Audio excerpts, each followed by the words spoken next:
Hopefully the weather here in Murray is going to start to cool down some as September comes to an end. That's right, Eric. So in the spirit of Green Day, wake up. It's time for MSU Tonight.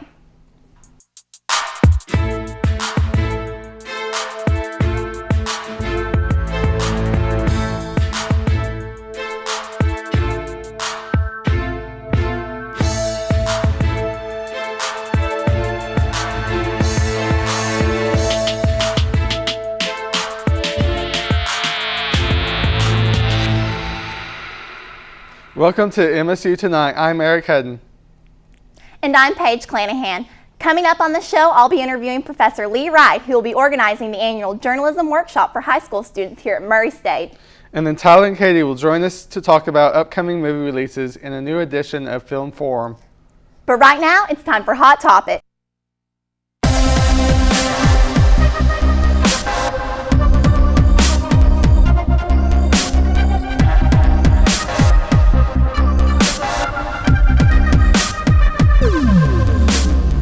It was a great time for our furry friends over the weekend as the Doggy Day Spa was held at Carmen Pavilion.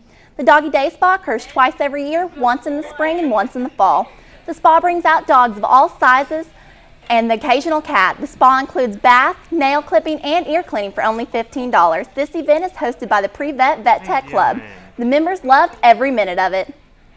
It gives our students the opportunity to get hands-on experience in their field of medicine, and it's just a really great time. It brings the community together and gives the students the opportunity to interact with the community as well as their career field. There are many options for late night food on campus. The food truck is open for late night on Thursday, Friday, and Saturday nights at the paddock outside Fast Track. The hours are 9:15 to 10 p.m. on Thursday and 8 p.m. to 1 a.m. on Friday and Saturday. Winslow's late night is open from 8 p.m. to 11 p.m. Sunday through Thursday. Wednesday is the most popular night because everyone likes wings. The Stampede is open Sunday through Thursday at 6 p.m. until midnight. You can get it delivered or pick it up out in Fast Track. Last but not least is Fast Track, and it is open every day from 11 a.m. until midnight. And it has all the necessary items without having to go off campus. Murray State will host its annual journalism workshop on September 23rd at the Curris Center. The workshop is hosted by faculty and Murray State students from the Departments of Journalism and Mass Communications. Over 300 high school students from the surrounding counties will be on campus Friday for the workshop. We will have more information on the journalism workshop when Professor Lee Wright joins us in the studio. And then movies and more with Film Forum. Stay tuned. Welcome back to MSU Tonight. I'm here with Murray State's own journalism professor Lee Wright to talk about the upcoming journalism and TV production workshop. So how many years have you organized this? I think I've organized it about 4 years, but I've actually been involved with it for much longer. I remember coming to this when I was a freshman, or I was a student at Murray High School several years ago. So what all is the workshop include? Well, that's a great question, Paige. We want to give these students a great experience of Murray State University's Journalism and Mass Communications Department. So I have 3 sessions of about 45 minutes each, including a super session of broadcast where it's essentially 2 hours, 2+ hours, where they're going to be in the studio where we are right now, and they will be getting a little bit of experience with everything that you all do in a smaller version. And we'll also have some students out with our digital media services team doing some field interviewing and some work around campus, getting familiar with the camera, seeing that the camera does not really bite. And then over in the Curris Center, I have sessions about writing newspaper articles, writing feature stories, writing columns, sports stories, taking really good sports photographs, including, I even have a couple of sessions about websites and InDesign, because our industry has changed a lot and we have more and more design opportunities as well as website opportunities for our students. So what do you hope the students take from this? Well, first of all, I obviously hope that they will come and join us here at Murray State University, but I hope that they will take a few lessons from our faculty and our students back to their newspapers, TV stations, radio stations, websites, etc., and start to put those lessons into practice to improve their product. I can tell you from the contest that we have as conjunction with the workshop that we have some outstanding students in our area who know how to write, they know how to shoot, they know how to edit. They know how to put a yearbook together. So the competition there is quite stiff. And I hear there's going to be a high school competition for a chance for them to submit some work. Do you want to tell us a little bit about that? Yes, I just alluded to that a minute ago, but our students, I had a contest set up. They enter their best work from the past school year. It comes in over the summer, early into the fall semester. We have faculty, students, and staff, and alumni, as well as professionals who judge the contest and give the students feedback. Some of the participating schools were Paducah-Tillman, Callaway County, Murray High, Graves County, Trigg County, Caldwell County, Crittenden County, and Fort Campbell. And what do you look for in the winner's work? We're looking for general excellence. We're looking for a good, how they can tell a story, how they can write a news story. In video, obviously, we're looking at all the components that you all have over here in TV production of how to produce a package. And we're looking, of course, for great video and an outstanding story.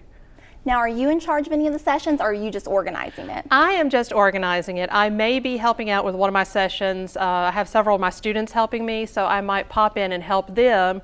And then I also typically have one session where I try to talk to the faculty members or the student high school media advisors about what they're seeing and how Murray State can better help them to teach journalism to their students.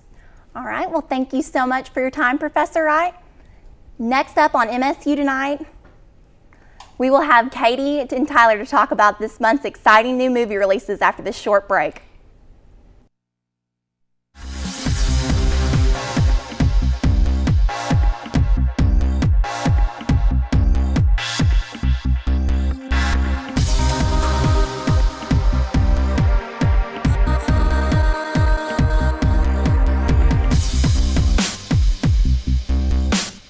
Hello and welcome to our new segment, Film Forum, where we're going to be talking about new upcoming releases. I'm Katie Hinchy. And I'm Tyler Barker. Okay, so Tyler, I know that over the weekend you just saw a new movie. You saw the new Blair Witch remake. Yes, I did. So how was it? Please tell us about it. That was a very interesting movie. I had originally seen the original Blair Witch Project a couple of years ago. I went out and bought it, and I'm like, oh, this is really cool. And I went to go see the new one. And it blew the first one out of the water. Really? It was really freaky, very suspenseful, and there are a few cringeworthy moments to where you're like, oh no, what's gonna happen? Yeah, it was a good movie. A lot of people didn't like it, but I personally did. So you like this? You like the new one better than the original? Oh, definitely. Really? The original one was it was the very first movie that was ever like a found footage movie. Yeah. It was they recorded on a very low budget, and it was basically just on a camera. Literally 3/4 of the movie was them lost in the woods, and nothing actually happened till about 1/4 of the movie, like towards the end, and you didn't even see the witch. It was. A lot of people thought it was very disappointing, but a lot of people really liked it. It got like a massive cult following. Yeah, unexpectedly. Right? Yeah, exactly. And they even went as far as to do like a little bit of like a farce to where like the 3 actors that were in it like disappeared to get like a lot of news about it. So it was really cool. But in the new one, you actually get to see the witch. Oh, nice. That's always very good. freaky. If you ever seen Mama, it gave Mama a run for her money. Yes, I have not seen either one of them actually, but I feel like I need to go see the first one and then see the new one. I feel like the first one was probably just their first you try. gotta see it. Yeah.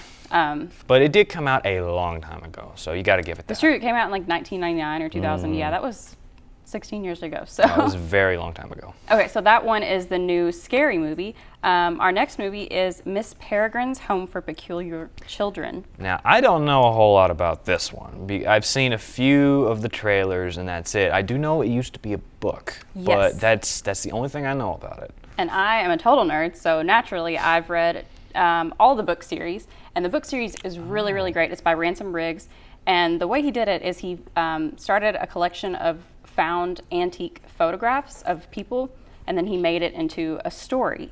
And then that story ended up being Miss Peregrine's Home for Peculiar Children, and naturally, it's kind of a creepy, weird story, so naturally Tim Burton made it into a movie.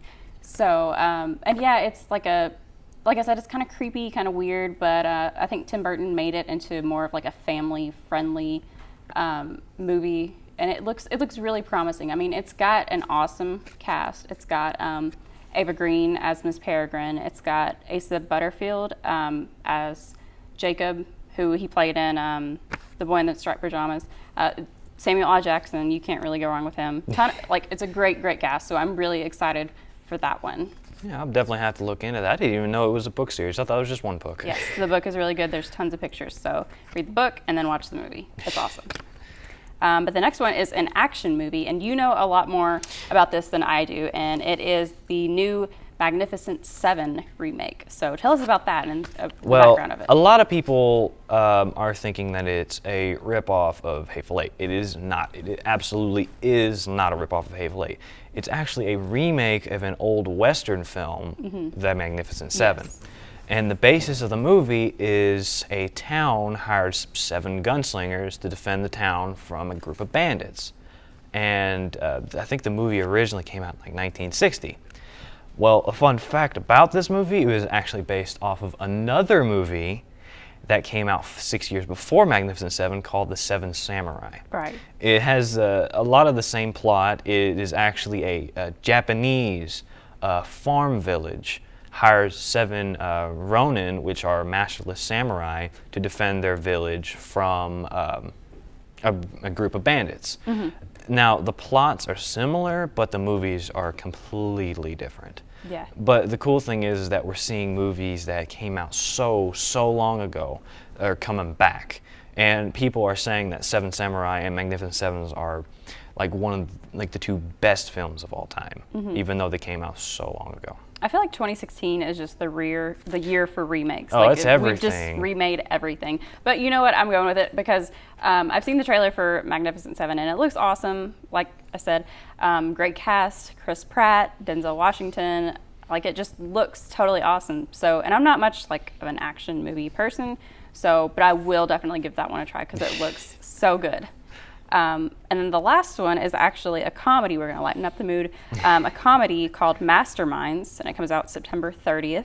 And it has Zach Galifianakis as the main character. Naturally, check out that haircut, that awesome haircut. Yeah, jeez, it's luscious. Kate McKinnon, who was on Saturday Night Live, she is awesome.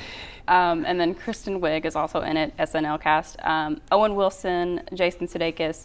All-star cast. Like I said, it's a comedy. It has to do with a bank robbery that, they're masterminds, so it doesn't really go as planned. But it looks so hilarious from the movie. And what people don't actually know is that this was based on a true story. Yeah. Oh boy, that would be a very interesting story to tell. Yeah, the guy and his girlfriend tried to rob a bank. Well, they drove the armored truck for the bank, and they tried to just take off with the money in 1997. And then here, somewhat 20 years later, it's being remade into a comedy film with Zach Galifianakis. So, I'm definitely going to have to see that one.